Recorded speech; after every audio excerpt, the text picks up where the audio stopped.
하나님의 말씀은 신약성경 마태복음 13장 24절부터 30절 그리고 36절부터 43절까지의 말씀입니다. 마태복음 13장 24절로 30절 말씀과 36절로 43절의 말씀을 함께 나눕니다. 제가 하나님의 말씀을 읽겠습니다. 예수께서 그들 앞에 또 비유를 베풀어 가라사대 천국은 좋은 씨를 제 밭에 뿌린 사람과 같으니 사람들이 잘 때에 그 원수가 와서 곡식 가운데 가라지를 덧뿌리고 갔더니 싹이 나고 결실할 때에 가라지도 보이거늘 집 주인의 종들이 와서 말하되 주여 밭에 좋은 씨를 심지 아니하였나이까? 그러면 가라지가 어디서 생겼나이까? 주인이 가로되 원수가 이렇게 하였구나. 종들이 말하되 그러면 우리가 가서 이것을 뽑기를 원하시나이까? 주인이 가로되 가만두어라. 가라지를 뽑다가 곡식까지 뽑을까 염려하노라. 둘 다 추수 때까지 함께 자라게 두어라. 추수 때에 내가 추수꾼들에게 말하기를 가라지는 먼저 거두어 불사르게 단으로 묶고 곡식은 모아 내 곡간에 넣으리라 하리라. 이에 예수께서 무리를 떠나사 집에 들어가시니 제자들이 나와 가로되 밭의 가라지의 비유를 우리에게 설명하여 주소서. 대답하여 가라사대 좋은 씨를 뿌리는 이는 인자요 밭은 세상이요 좋은 씨는 천국의 아들들이요 가라지는 악한 자의 아들들이요. 가라지를 심은 원수는 마귀요. 추수 때는 세상 끝이요. 추수꾼은 천사들이니. 그런즉 가라지를 거두어 불에 사르는 것 같이 세상 끝에도 그러하리라. 인자가 그 천사들을 보내리니 저희가 그 나라에서 모든 넘어지게 하는 것과 또 불법을 행하는 자들을 거두어내어 풀무불에 던져 넣으리니 거기서 울며 이를 갈미 있으리라. 그때에 의인들은 자기 아버지 나라에서 해와 같이 빛나리라. 귀 있는 자는 들으라. 아멘. 자, 오늘 이 비유의 말씀은 하나님의 나라 가운데 하나님의 나라가 이 세상에 이미 임하였음에도 왜 악이 존재하는 것인가? 또 그 악은 과연 그 결말이 어떻게 되는 것인가 하는 하나님의 말씀이 예수님의 입술을 통하여 비유로 증거되고 있는 하나님의 말씀입니다. 오늘 본문 27절의 말씀에 보면 그 집주인의 종들이 와서 주인에게 주여 밭에 좋은 씨를 뿌리지 않았습니까? 좋은 씨를 심지 않았습니까? 그런데 어찌하여 가라지가 그 밭에서 나고 있음이 있습니까? 라고 물어봅니다. 여러분, 우리는 이 종들의 주인에게 물어보는 질문을 우리가 읽어보면서 한번 생각해 볼 수 있는 것은 하나님의 거룩하심이 있고 하나님의 거룩하신 나라가 이미 이 세상에 존재하고 있다라고 한다면 왜 아직도 악함이 이 세상엔 함께 있는 것일까? 하나님은 무능력하셔서 하나님은 악이라고 하는 그 죄를 제어하지 못하시기 때문에 하나님과 악함이 서로 공존하는 것일까? 라고 생각할지도 몰라요. 어떤 분들은 하나님과 흑암의 영들이 끊임없이 싸움으로 하나님이 흑암의 영들과 계속되는 전쟁 가운데 이 세상엔 악도 있고 선함이 있다라고 말할지도 몰라요. 그러나 성경은 하나님의 통치권은 하나님의 전능하심은 악을 포함하여 모든 것을 다스리시는 하나님의 능력이라고 우리에게 말씀하고 있어요. 오늘 이 비유의 말씀은 우리에게 하나님의 나라가 우리 가운데 있는데도 악함이 왜 이곳에 있는 것일까? 또한 우리가 때로는 그 악함을 바라보며 실망하기도 하고 굉장히 놀라기도 하는 그런 감정이 있을 수 있지만 이 비유를 통하여 하나님의 나라가 임하였음에도 악함이 존재하는 그 모습을 바로 천국과 같다라고 말씀하시는 비유의 내용을 우리에게 주고 있다는 것입니다. 여러분, 오늘 이 질문에 하나님의 나라가 지금 현재 우리 가운데 있는데 왜 악함이 존재하고 있는 것일까에 대한 질문 속에서 우리가 답을 찾아볼 때에 신정론이라고 하는 이 정리되어진 그 신학적인 개념을 나눠볼 필요가 있어요. 영어 단어로는 theodice라고 하는데 영어 단어도 어렵고 한국말도 어렵더라고요. theodice 아니면 신정론, 그게 도대체 뭡니까? 그런데 이 theodice라고 하는 신정론이라고 하는 이 단어는 무엇이냐면 이 세상에 악함이 존재하고 있는 가운데 하나님의 정의와 공의를 밝히고 있는 목적을 두고 있는 것이 바로 티아르시라고 하는 신정론이라고 하는 개념이 말하고 있는 바예요. 자, 조금 좀 쉽게 설명해 보려고 제가 노력을 해서 말을 한다면 이거예요. 하나님은 악한 세상 가운데서도 하나님은 의로우시고 악함이 있음에도 불구하고 하나님은 정의로우시며 하나님은 모든 것 위에 뛰어나신 하나님이시다. 이것을 설명하는 것이 바로 신정론에 관한 것이에요. 자, 하나님은 전능하시고 선하신 분이신 것을 우리는 알지요. 말씀을 통하여 하나님은 전능하시고 선하신 분이다라고 하시는 그 말씀의 내용들을 우리에게 끊임없이 말씀을 통하여 알게 해주셨어요. 그의 전능하심과 선하심에 악한 존재가 함께 있는 결론을 내려야 돼요. 그렇다고 해서 하나님 자체가 악하거나 의롭지 못하거나 아니면 죄를 범하신다라고 할 수 있지 않아요. 자, 하나님이 전능하시다라고 한다라는 것은, 자, 전능하다라고 하는 말의 뜻이 뭘까요? 하나님은 전능하다. 옴니포텐트라고 그러죠. 하나님의 전능하심은 뭘까요? 자, 우리가 하나님은 오직 한 분이신 하나님, 전능하신 하나님이라고 그 하나님의 이름을 찬양하며 그 하나님을 신뢰하고 있어요. 그렇다면 하나님의 전능이라고 하는 이 설명에는 어떤 내용이 들어가 있냐면 이 세상 그 어떤 한 점이라도 하나님의 전능하심 밖에 존재하지 않다라는 것이.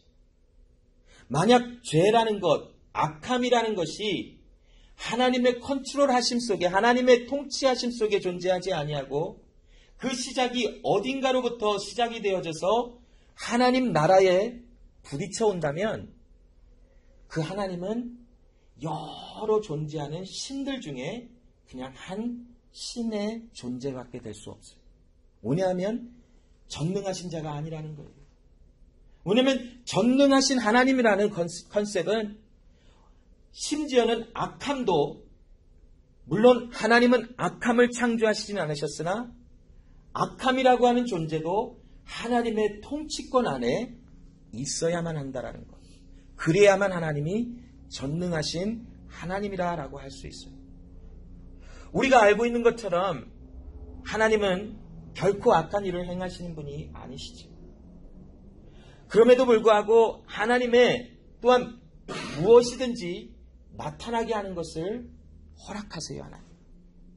그 어떤 한 가지라도 하나님 밖에서 일어난다면 우리는 그 하나님의 전능함을 인정할 수가 없어요. 심지어는 악함이 존재하는 이 세상 가운데서도 하나님의 통치가 이루어지지 아니한다면 그 하나님은 전능자라고 부를 수가 없다라는 것입니다. 모든 것이 하나님의 창조 의지 안에서 존재하게 되어져 있어요. 만약 이 세상에 역사나 어떤 자그마한 일이 시작되어서 하나님이라고 하는 그 전능하신 하나님의 말씀과 뜻과 섭리 밖에서 일어난다면 그 하나님은 우리는 전능한 자로 결코 인정할 수가 없을 것이. 그러나 우리가 아는 것처럼 하나님은 죄를 짓지도 아니하시고 죄를 창조하시지도 않으셨고 또한 죄를 사랑하시지도 않으세요. 또 우리에게 죄를 지으라고 장려하시는 분도 아니세요. 신명기 32장 4절 말씀에 보면 그는 반석이니 그 공덕이 완전하며 그 모든 길이 공평하며 진실 무망하신 하나님이시니 공의로우시고 정직하시도다. 자, 무망하다, 이게 나오니까는 이 말씀을 읽다가 무망이 도대체 뭘까? 우리 어떤 자매에게 제가 자꾸 물어보고 싶은 이런 생각들이 있지만 무망이 아무튼 무슨 단어의 뜻이겠죠. 자, 이 말씀의 신명기 32장 4절의 말씀은 하나님은 모든 것에서 공의로우시며 모든 것에서 완전하시며 또한 모든 그 행하심이 공평하시며 진실하시며 정의로우시며 정직하신 이시다. 그러므로 우리는 하나님의 말씀을 기준으로 말씀을 의지해서 하나님에 대하여 알게 하신 그 모습을 보면 하나님은 죄가 없으시고 행하시는 모든 것이 공의로우시며 죄를 만드시지도 않으셨고 죄가 하나님께는 없음이 결론이 되어져요. 그러함에도 하나님은 모든 것을 행하시는 하나님, 모든 전능하신 하나님은 모든 것을 통치하시는 하나님이시기에 악함도 하나님의 통치권 안에 있어야만 한다라는 것이. 욥기 34장 10절에 그러므로 너희 총명한 자들아 내 말을 들으라. 하나님은 단정코 악을 행치 아니하시며 전능자는 단정코 불의를 행치 아니하신다. 우리는 이 하나님에 대하여 말씀에 대하여 신뢰할 수밖에 없어요. 왜냐하면 이 하나님은 악한 일을 행하시지 아니하신 하나님이시다라는 것을 성경을 통하여 우리에게 계속하여 증거하여 내셨고 역사를 통하여 하나님의 하나님 되심을 우리에게 알게 해주셨어요. 이사야 45장 7절 말씀에 보면 그 하나님이 나는 빛도 짓고 어두움도 창조하며 나는 평안도 짓고 환난도 창조하나니 나는 야훼라 이 모든 일을 행하는 자니라 하였노라. 자, 하나님이 계시는데 하나님의 통치권이 이 세상에 있는데 하나님의 나라가 이미 이것에 임하였는데 악이 왜 존재하는가? 또 하나님이 더 뛰어넘어서 하나님이 모든 것을 거룩하게 아름답게 보시기에 좋게 창조하셨다 그러는데 죄는 어디서 왔냐라는 거예요. 죄가 어디서 왔을까요? 하나님이 6일 동안 창조를 하시며 계속 반복하신 말씀이 무엇이었지요? 보시기에 좋았더라. 보시기에 좋았더라. 너무나 좋아하셨어요. 특별히 또한 사람을 만드시고 하나님의 형상과 모양으로 창조하시고 만드셨대요. 그러면 아담과 하와는 하나님의 거룩하신 모습 아래 거룩한 존재로 죄가 없는 자들로 창조함을 받았어요.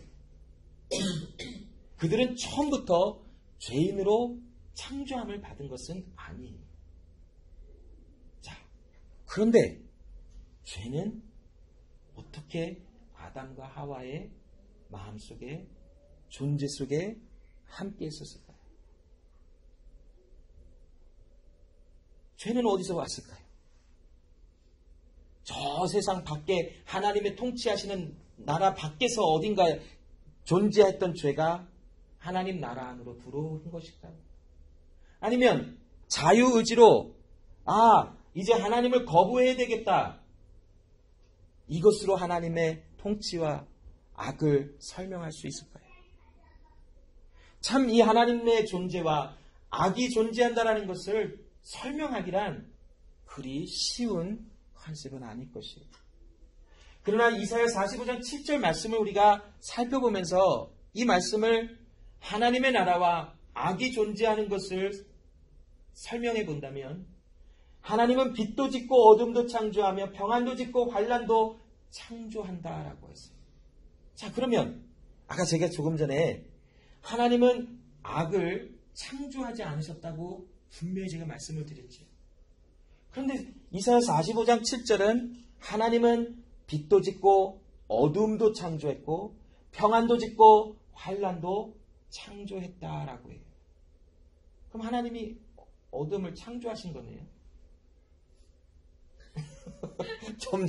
점점 더 미궁 속으로 도대체 이건 뭐야? 굉장히 헷갈린다라고 하는 그 점점 깊은 구덩이로 빠져들어가는 느낌이 저도 들고 여러분도 들 수도 있어요. 자, 그런데 이 이사야 45장 7절에는 굉장한 큰 비밀이 있어요. 자, 이 말씀을 우리가 해석하고 또 이 말씀을 우리가 함께 나눌 때 이사야 45장 7절은 하나님은 빛도 짓고 어둠을 창조하였다. 히브리 말로 보니까 바라라고 해요. 하나님이 만들어내셨다라는 건데 평안도 짓고 환난도 바라했대요. 창조했대요.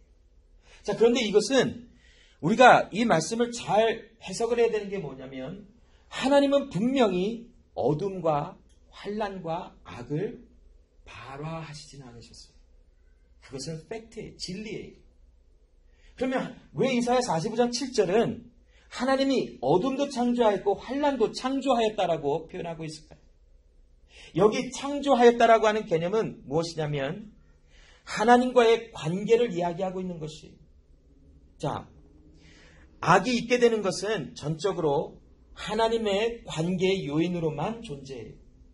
무슨 말이냐면 악함이라는 것은 하나님과 함께 있지 않기 때문에 존재하게 되어지는 것이 악함이라는 것이에요. 그러면 하나님은 악함을 창조하시지는 않으셨지만 하나님은 어떠한 목적과 어떠한 하나님의 창조 계획을 이루시기 위하여 누군가에겐 하나님의 영광을 보이시지 않으시는 분이다. 그게 바로 어둠이요, 환난이요, 악이라는 것이에요. 이해가 돼요, 여러분? 헷갈리지? 아주 헷갈리지? 정말 어려울 거예요. 그래서 도대체 뭐라는 거예요? 결론 그냥 쉽게 얘기해 주세요. 전 못해요. 너무 어려워요. 저도 이 내용을 정말 몇 날 며칠을 고민해 봤어요. 물론 전체적으로 뭐라는 것은 알겠지만 참 힘들다. 그게 제 한숨에 표현됐던 말의 표현들이었어요. 하나님이 악을 창조하지 않았다는데, 악을 만드신 분도 아니고 악을 시작하신 분도 아니라는데 왜 악이 있어야 되는 것일까? 그것은 하나님이 왜인지는 모르지만 누구에게는 하나님의 영광, 구원의 은혜를 보이시지만 누구에게는 하나님이 그 구원의 은혜를, 영광을 가리시는 창조 계획과 창조 의지와 하나님의 행하신 일을 행하신다라는 뜻이에요. 그래서 이사야 45장 7절에 하나님이 악을 창조하였다라고, 환난을 창조하였다라고 해석을 한다면 하나님에 대하여 굉장히 오해하고 있는 것이에요. 하나님은 본인이 만나시고 싶은 하나님의 사람들을 찾아가 만나주시며 그들에게 하나님의 구원의 은혜를 베푸시지만 하나님의 뜻 가운데 누구에게는 그 은혜를 베푸시지 않으신다라는 것을 이야기하고 있다는 것이죠.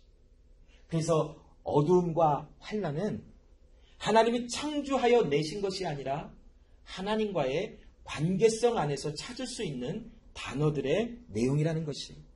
하나님과 함께 있는 자는 평안과 빛 가운데 나온 자요, 하나님과 함께하지 않은 자는 어두움과 환난 속에 있는 자라는 것으로 우리는 설명을 할 수가 있어요. 그런데 왜 하나님은 이렇게 어두움을 방치를 해두시는 것일까? 여러분, 악이 존재하고 하나님의 주권이라면 하나님은 분명히 악을 제하실 수도 있어요. 이 세상에 악함이 아예 존재하지 않도록 만드실 수도 있어요. 그런데 하나님은 악이 세상에 존재하도록 허락을 하세요. 왜인지는 몰라요.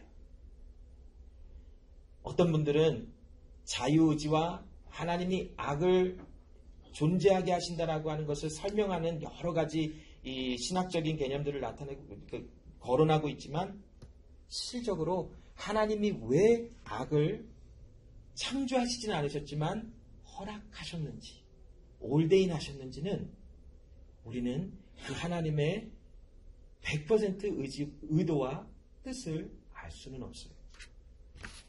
자, 그러나 우리가 한 가지 분명한 진리를 갖고 있는 것이 무엇이냐면 하나님의 주권은 모든 것을 포함하고 있다는 것이. 무엇이냐면 죄 역시도 하나님의 주권 안에 있어야만 하고, 기쁨도 즐거움도 하나님의 주권 안에 있어야 하고, 어둠도 환난도 하나님의 주권 속에 통치하심 가운데 있어야만 하는 것이. 자, 하나님의 주권적인 결정에 의해서 악이 존재하도록 허락하시는 것은 오로지 하나님의 결정이었고 하나님의 능력이었고 하나님의 결단이었었다는 것이. 하나님의 주권적 결정은 언제나 하나님의 온전하심을 따라 나타나세요. 자, 하나님께서 사람을 창조하신 것은 하나님의 주권적인 결정에 의해서 창조하셨어요. 하나님은 사람이 필요하셨을까요? 사람을 창조하셨어야만 하나님의 존재가 평생토록 온 시간 속에 유지될 수 있었기에 하나님은 사람을 창조하셨을까요? 꼭 하나님은 사람을 창조하여 그 사람들에 통하여 하나님은 위대하십니다라는 소리를 들으셨어야만 하나님의 존재가 유지가 됐을까요? 전혀 그렇지 않다라는 것이. 그러함에도 하나님께서 이 세상을 창조하시고 사람을 창조하신 그 이유와 목적은 오로지 하나님의 주권적인 결정에 있었다라는 것이. 하나님이 세상을 창조하신 것이 세상에 많은 문제와 아픔과 악함이 드러나고 있어요. 하나님을 떠나서 하나님을 반대하는 일도 있고 악함이 수많은 모양으로 나타나고 있어요. 그러함에도 이 모든 하나님의 행하시는 이것은 하나님의 주권적인 결정은 하나님의 완전하심을 기본 바탕으로 진행이 되어지고 있다는 것이. 완전하신 하나님이 완전하신 하나님의 주권적인 결정으로 이 세상의 모든 일을 행하시며 허락하시며 또한 통치하고 계시다라는 것이. 그러므로 악을 허락하셨다라고 하는 이 결정은 하나님의 온전한 통치하시는 결정으로 하나님의 선하신 하나님으로부터 결정된 것이라면 악이 존재한다라는 것, 악 자체는 선하지 않지만 악을 이 세상에 있도록 허락하신 하나님의 결정은 선하시다라고 우리는 결론을 칠 수밖에 없는 것입니다. 이해가 되시나요, 여러분? 잘 안 될 수도 있어요. 왜냐하면 제가 말을 잘 못하기 때문에 설명을 잘 못할 수도 있어요. 그러나 분명한 것은 심지어는 죄가 이 세상에 허락되어짐도 하나님의 주권적인 선하신 결정에 의해서 존재하고 있다는 것입니다.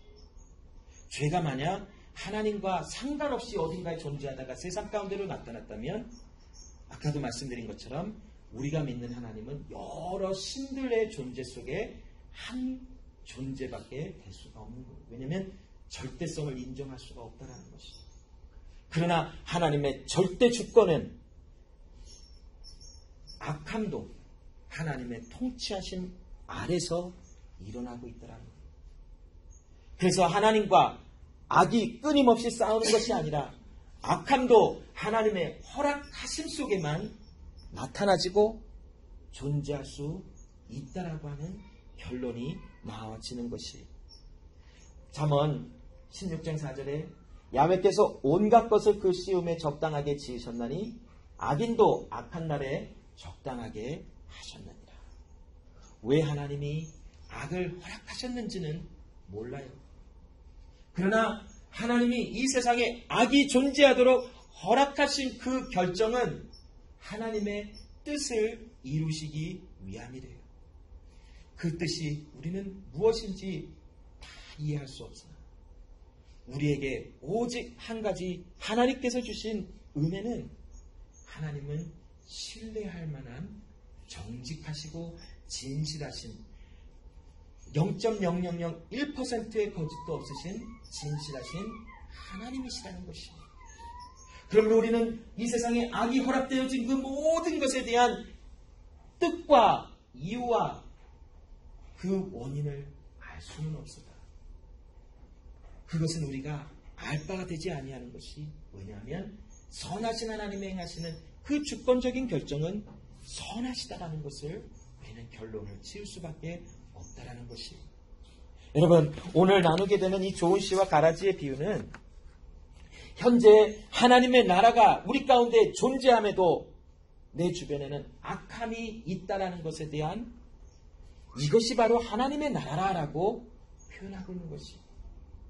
여러분, 하나님의 나라에는 마치 밭에 좋은 씨가 뿌려지고 나쁜 가라지가 뿌려져서 함께 존재하는 것과 같이 현재 우리가 하나님의 나라를 누리고 있는 이 세상 가운데는 하나님의 아들들도 있고 세상의 아들들도 존재하여 우리는 끊임없이 그 악함에 피해를 입기도 하고 그 악함에 억울함을 당하기도 하고 그 악함에 슬프며 힘들어하는 일을 경험할 수 있다는 것이요.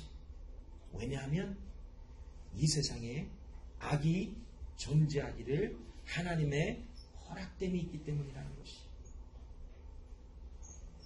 자, 하나님의 나라, 이 비유에 대한 말씀은 특별히 교회 안에 악함도 있고 선함도 있다는 것을 중점적으로 이야기하고 있는 비유는 아니에요. 그렇다고 해서 성경은 교회 안에는 악함도 있고 선함도 있다는 것을 완전 배제한 것은 아니에요. 특별히 마태복음에는 교회 안에 선한 사람도 있고 악한 사람도 있다라고 하는 비유에 대한 또한 설명에 대한 말씀이 마태복음 곳곳에 기록이 되어져 있어요. 그러나 오늘 나누는 이 비유, 조은 씨와 특별히 가라지에 대한 비유는 이 범위가 교회가 아니라 세상이에요. 자, 마태복음 5장 21절로 22절에 보면 옛사람에게 말한 바 살인치 말라. 누구든지 살인하면 심판을 받게 되리라 하였다는 것을 너희가 들었으나 나는 너희에게 이르노니 형제에게 노하는 자마다 심판을 받게 되고 형제를 대하여 나가라 하는 자는 공의에 잡히게 되고 미련한 놈이라 하는 자는 지옥불에 들어가게 되리라. 이 말씀은 교회를 향하여 주시는 하나님의 아들 예수 그리스도의 말씀이에요. 교회 안에는 하나님의 아들들도 있지만 누군가에게 바보야 라고 하는 저주의 말을 하는 세상의 사람들도 존재할 수 있다는 것에 대한 힌트를 주고 있어요. 또한 마태복음 7장 1절로 5절의 말씀에도 보면 형제를 판단하고 비판하는 자에 대하여 예수님이 책망하시는 말씀들이 나와요. 특별히 어찌하여 형제의 눈에 속에 있는 티를 보고 내 눈에 속에 있는 들보는 깨닫지 못하느냐 말씀하시며 교회 안에 선한 자도 있으나 악한 자도 함께 공존하고 있다는 것을 말씀하고 있어요.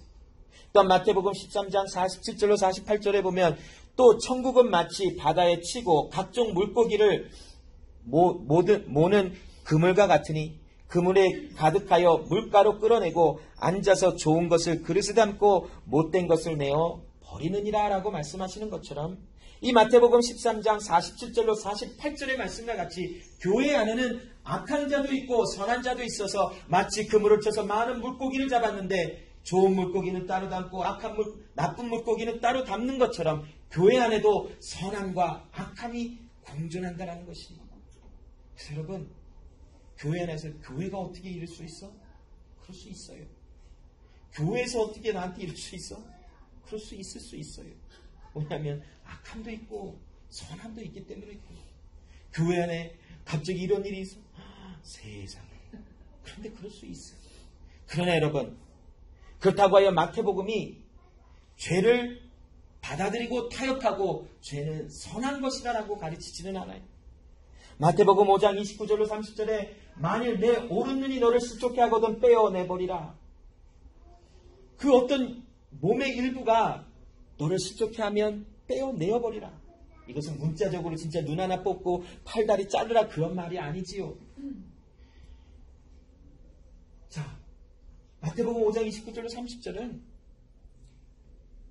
이 아픔을 겪는 것 같이 이 정도까지 하며 우리 안에 있는 죄를 배척하고 내어 모르라라는 것이 바로 마태복음 전체는 우리에게 죄에 대하여 타협하지 말고 죄에 대하여 소극적인 자세를 취하지 말고 적극적인 자세로 하나님 앞에 부름을 받은 자들아 죄는 어떤 모양이라도 떠나라라고 가르쳐주고 있어요. 우리 스스로는 죄에서 떠날 수가 없으나 내 안에 계신 그리스도 예수의 생명은 나로 하여금 피 흘리기까지 죄와 싸우게 하시는 하나님의 일을 행하고 계세요. 그게 여러분 교회 안에서 내 안에서 일어나고 있는 하나님의 주권적인 결정이 일어나는 하나님의 선하심이에요. 그러나 여러분 오늘 이 마태복음 오늘 이 비유의 말씀에는 조은 씨와 가라지의 비유의 말씀에는 교회 안에 이런 것이 있다는 것을 이야기하지는 않아요. 왜 예수님이 교회가 아니라 세상에는 이라는 말을 하셨을까? 어떤 이유가 있으셨겠죠. 왜 세상이라고 하는 결론을 내냐면 오늘 본문 38절에 밭은 세상이요라고 하는 예수님의 직접적인 비유의 설명이 있어요. 그래서 세상 가운데는 자, 교회의 범위를 뛰어넘어 세상 가운데 우리가 unfair하다라고 느껴지는 일을 얼마나 많이 당해요. 정말 악한 사람들 때문에 내가 힘듦을 당할 수밖에 없고, 또한 사람뿐만이 아니라 이 세상에 존재하고 있는 지변과 같은 일들 속에서도 얼마나 많은 피해를 당합니까? 지진이 일어나고 어딘가에 폭탄이 터지고 학교에 막 총이 쏴져서 어린 자녀들이 막 죽임을 당하고, 갑자기 길을 가다가 망치로 두들겨 맞아서 아무 이유도 없는데 죽음을 당하고, 차를 타고 가다가 누군가 나를 받아서 갑자기 예수님을 만나는 그런 일들도 있고, 얼마나 우리가 이해하지 못하는 일이 얼마나 많을까. 왜 나한테만 이런 일이 있을까? 얘도 있고 얘도 있는데 왜 나만 이런 생각이 들 때가 얼마나 많아요. 왜 나만 이렇게 불공평을 받아야 돼? 왜 나만 이렇게 불공평하게 나만 힘들어야 할까? 우리는 세상 가운데 그런 일을 계속 당하고 있어요. 아마도 예수님의 이 비유의 말씀은 세상 가운데, 우리가 세상 안에서 살아가는 그 삶 가운데 악함 속에 힘들어하고 두려워하고 무서워할 수 있으나, 하나님을 신뢰한다면 마지막 날에 하나님이 악에 대하여 어떻게 하실지를 귀가 있으니 들으라 하시는 말씀이 아닐까 싶어요. 자, 오늘 이 비유를 이제는 본격적으로 시간이 많이 갔지만 나눠볼 거예요. 자, 한 5분에서 10분 안에 얼른 끝낼게요. 자, 밭에 오늘 24절 26절에 보면 어떤 한 주인이 이 종들과 함께 밭에 아마 씨를 뿌렸어요. 좋은 씨를 뿌렸어요. 아마 밀의 씨일 거예요. 밀 씨를 뿌려서 밭에 다 뿌려놨어요. 그런데 밤중에 자고 있는데 원수가 와서 그 밀밭에다가 어떤 복수심이 있어서 가라지 씨를 뿌려버린 거예요.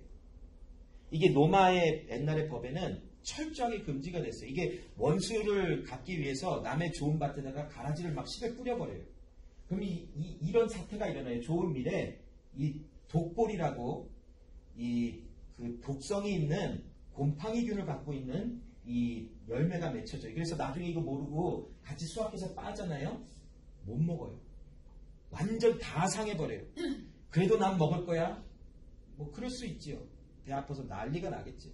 자, 그런데 지금 오늘 본문에 보니까 좋은 씨를 뿌려놨는데 갑자기 그 종들이 나가서 이렇게 나중에 보니까 싹이 났는데 가라지들이 보이는 거예요. 누가 그랬습니까? 주인님, 좋은 씨를 뿌리지 않았습니까? 왜 가라지가 있습니까? 궁금한 거예요, 이 사람들이. 자, 이게 어떤 일이냐. 자, 이 독보리에 대해서 좀 설명을 하면, 처음에 이 싹이 나면 구분하기가 힘들어요. 이걸 보아도 구분할 수 있어요, 여러분? 뭐 이제 조금 눈에 센스가 있으신 분들은 이 열매 맺힘이 조금 패턴이 다르다라는 것은 알 수 있을 거예요. 그런데 이 열매가 맺혀지기 전까지 풀이 자라나는데 거의 비슷해요. 이 독보리에 그 잎사귀가 나오면서 그 잎사귀의 넓이가 2에서 3mm래요. 밀의 잎사귀의 폭은 얼마인 줄 알아요? 한 4에서 5mm예요. 2에서 3이나 4에서 5나 거기에 다 봐도 정말 눈에다가 잘을 달구다지 않는 이상은 그게 그거구나라고 알 거예요. 그런데 이 밀과 독보리가 자라나면서 추수할 때가 되어지면 분명히 드러나요. 아, 다르구나. 밀과 독보리는 다르구나. 그런데 이미 밭에 가라지가 다 뿌려져 있어서 이때는 뽑을래야 뽑을 수가 없어요. 왜냐하면 가라지와 밀이 뿌리가 함께 섞여져 갖고 함께 엉켜져 있기 때문에 그래요. 주인이 뭐라고 그래요? 뽑지 말라. 그냥 내버려두라. 왜냐하면 마지막 날에 추수할 때에 이 독보리를 먼저 뽑아서 단으로 묶어서 불살라버리면 나머지 밀을 수확할 것이다 라고 예수님의 설명에 말하고 있어요. 여기에 밀은 하나님의 아들들을 상징하고 있어요. 이 독보리의 등장은 세상의 아들들을 상징하고 있어요. 아까 조금 전에 말씀한 것처럼 밭은 세상이에요. 추수 때는 마지막 날이에요. 마지막 날에 하나님이 반드시 이 악함을 제어하여 반드시 심판하시겠다라고 하시는 하나님의 말씀인 것이에요. 자, 오늘 이 말씀을 나누면서 우리는 때로는 이 세상에 하나님의 나라를 품고 있는 우리 가운데 왜 악함이 존재할까? 그러나 하나님께서 그렇게 허락하신 것이. 자, 오늘 말씀해 보면 조은 씨의 안전한 수확을 위하여 가라지를 뽑지 말라고 해요. 마지막 날에 그것은 반드시 뽑혀 불살라 지리라 라고 말씀을 해요. 이것은 오늘 본문 30절에 보면 하나님의 주권적인 명령과도 같아요. 내가 그대로 자라나게 내어버려 두리라. 그러니 너희는 관여치 말라라는 거예요. 여러분, 이 세상에 악이 존재한다는 것은 악은 선한 것이 아니지만 악은 악이요. 악은 우리 가운데서 어떤 모양이라도 내어버려야 되는 것이지만 이 세상에 악이 존재하도록 허락되어진 것은 우리는 다 이해하지 못하나 하나님의 주권적인 선하신 결정에 의하여 존재하고 있다는 것입니다. 하나님이 이 악을 다 뽑아버릴까요? 그러지 말라라고 하세요. 왜냐하면 하나님이 그대로 두어라 그러셨어요. 가라지를 뽑을까요? 그대로 두어라. 왜요? 마지막 추수 때에 하나님은 이 세상에 존재하는 악을 반드시 심판하시는 날까지 하나님은 그 기간 안에 악함도 존재해야만 하도록 하나님의 선하신 주권적인 결정이 그렇게 정하셨다는 것이. 우리에게는 하나님이 이 악을 다 몰아주세요. 이러할 만한 주권과 결정권이 없다는 것이. 그러므로 여러분, 우리가 기도할 때에 하나님, 내 삶에서 악이 다 사라지도록, 내 주변에 악이 다 소멸되도록 기도합니다. 뭐 그럴 수 있지요. 기도할 수 있지. 그러나 조금 더 정확하게 말한다면 이 악함 안에서도 하나님이 행하실 그 일을 기대하며 마지막 날에 이 악함을 심판하실 그 하나님을 신뢰하는 하나님의 사람으로 나를 견고하게 세워달라고 기도하는 것이 더 하나님의 말씀에 합당한 기도의 내용이 아닐까요? 이 세상에 악은 존재해요. 그러나 하나님, 나를 하나님의 자녀로 하나님의 아들로 불러내셨으니 내 안에 좋은 씨로 뿌려진 나와 같은 나로 표현되는 좋은 씨가 좋은 열매를 맺어 하나님의 나라에 있는 것처럼 내 안에서 악은 어떤 모양이라도 떠나가는 일이 있겠지만 이 세상에 존재하고 있는 어떤 부조리와 악함과 모든 것이 하나님의 뜻대로 허락이 되어지고 하나님의 정하여 두신 시간까지 존재할 수밖에 없는 이유가 있었음을 나는 신뢰하게 해달라고 기도해야 되는 것이 바로 우리의 기도의 내용일 줄 믿어요. 40절로 42절에 그런즉 가라지를 거두어 불에 사르는 것 같이 세상 끝에도 그러하리라. 인자가 그 천사들을 보내리니 저희가 그 나라에서 모든 넘어지게 하는 것과 또한 불법을 행하는 자들을 거두어내어 풀무불에 던져 넣으니 거기서 울며 이를 갈미 있으리라. 천국은 마치 이와 같대요. 악함과 선함이 공존하지만 악함의 끝 결말은 영원한 것이 아니라 결국 하나님의 섭리와 주권에 의해서 뽑혀서 불살라져 소멸되리라 라고 말씀하십니다.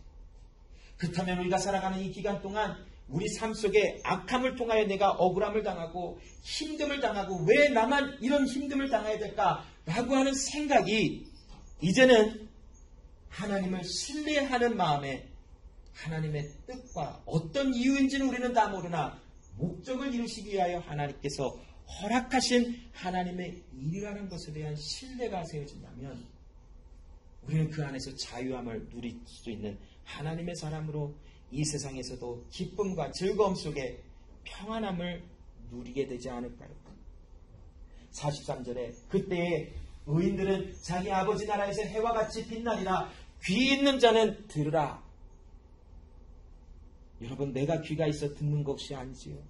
하나님이 들을 수 있는 마음의 열어짐을 주셨기에 하나님의 말씀이 들려지는 거예요. 이 말씀을 통해서 귀 있는 자는 들으라. 여러분, 악이 있다고 실망할 필요는 없어요. 물론 악함이 이 세상에 존재하기 때문에 우리는 끊임없이 고통을 당할 수밖에 없어요. 여러 가지 힘든 일들을 당할 수밖에 없어요. 이 사람은 나한테 왜 이러고, 이 사람은 나한테 왜 그러고, 이 일은 또 나를 왜 이렇게 힘들게 하는 것이며, 이 일은 또 나를 왜 이렇게 어렵게 하는 것일까? 존재해요. 그러나 이 말씀을 통해서 하나님께서 우리에게 말씀하시는 것은 악이 있다고 실망하지 말라. 하나님의 마지막 날에 추수하는 것 같이 이 세상의 마지막 날에 심판 가운데 모든 악함은 소멸되리라 라고 우리에게 말씀하고 계세요. 하나님은 오늘도 끊임없이 좋은 씨를 이 세상에 뿌리고 계시듯 하나님의 사람들을 일으켜 불러내고 계세요.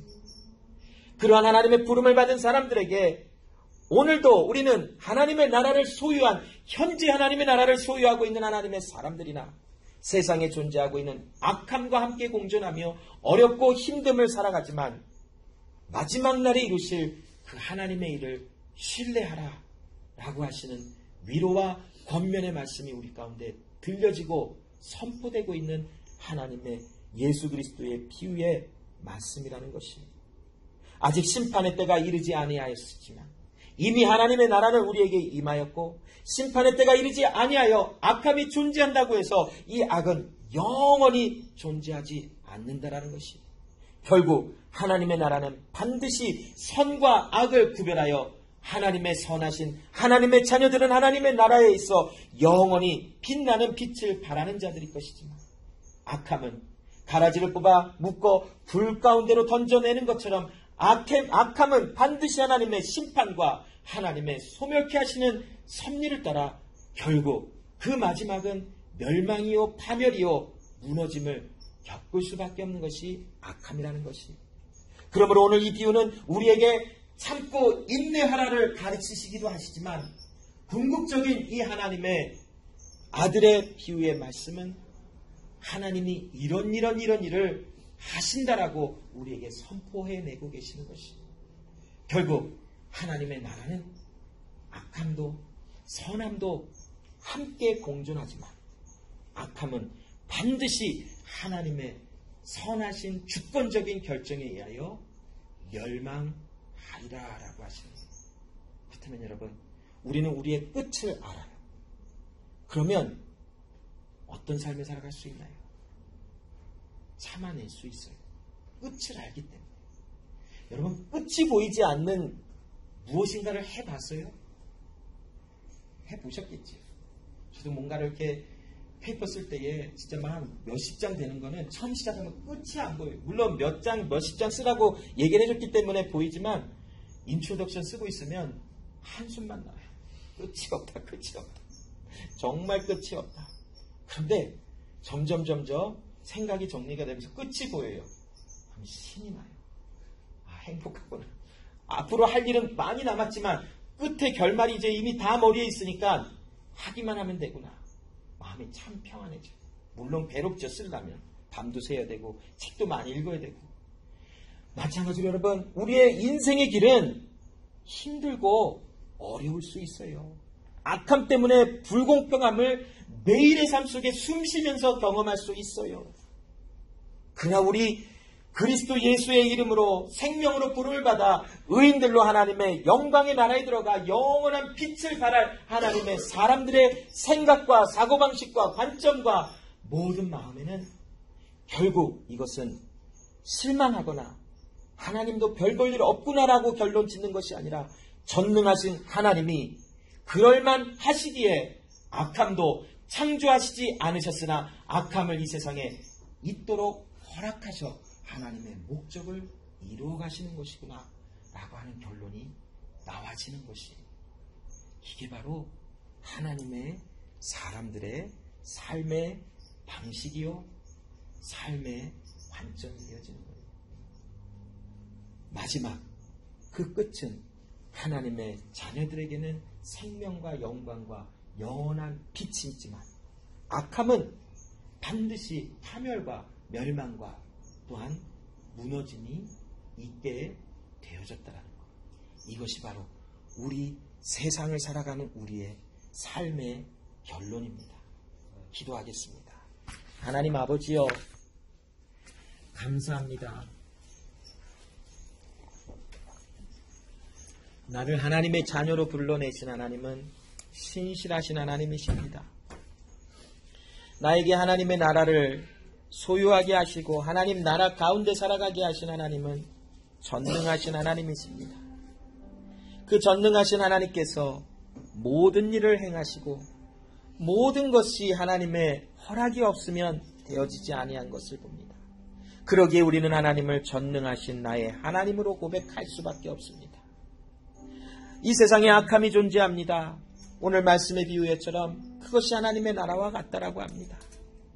우리는 다 이해하지 못합니다. 하나님, 왜 하나님의 전능하심 속에 왜 악함이 존재하는 것이 허락되었을까? 우리는 잘 모를 것입니다. 그러나 모든 것이 그 목적을 이룰 때가 있고 모든 것이 하나님의 통치와 다스림 속에 허락이 되어지는 것입니다. 모든 것이 하나님의 뜻 가운데 그 전능하신 주권적인 결정, 선하신 하나님께로부터 나온 선하신 일이 이 세상에는 모두 충만합니다. 그러기에 악이 이 세상에 존재하기를 허락되어진 것도 악은 좋지 아니하고 악하고 죄이지만 반드시 우리 가운데서 소멸되어야 하는 것이지만 이 세상에 악이 허락된 것은 하나님의 선하신 결정에 의하여 나타난 것이요. 주여, 그 하나님을 신뢰하게 하시고 특별히 우리에게 주신 말씀과 같이 그 악함의 결론은 멸망과 패망인 것을 보게 하시소. 이 세상의 악함 속에서 하나님 함께 공존하여 살아가면서 실망하지 않게 하시고 하나님이 이루실 마지막에 이루실 그 날을 바라보며 소망 가운데 살도록 하나님 오늘도 내일도 우리의 평생 걸어가는 모든 삶의 길에 주의 마음의 은혜가 더욱더 충만하게 하여 주시옵소서. 하나님의 백성들, 하나님의 자녀로 부름을 받은 자들에게 주님의 위로와 하나님의 함께 하신 은혜가 더욱더 풍성히 임하기를 간절히 소원하며 살아계신 예수님의 이름으로 기도합니다.